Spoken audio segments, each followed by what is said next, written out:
You can be at the right place at the right time, and sometimes you can be at the wrong place at the wrong time. And it's not your fault. Life itself goes through cycles, and the history of the world goes through cycles. The period from 1900 to 1920 was a difficult time, and the generation went through World War I. But the young people coming of age in the 1920s had it easy. It was called the Roaring Twenties, and the young women were called flappers. They had it easy.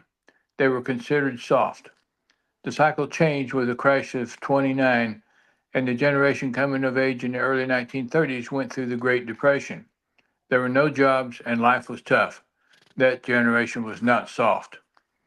The generation coming of age in the 1940s were faced with World War II, which had to feel like the end of the world. They were known as the Great Generation. When the war ended in 1945, this generation conceived the baby boomer generation. Many of them were also known as flower children. Life was easy and they were soft.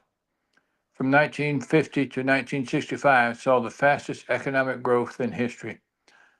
The generation of the 1960s had to deal with the turmoil of the civil rights and Vietnam. Life was stressful and they were not soft. The late 1960s and early 2000s generation had it pretty smooth. The generation of the 2020s are seeing more stress and difficulties. This is probably going to continue for the next few years as the world is trying to adjust to artificial intelligence and worldwide decline in population.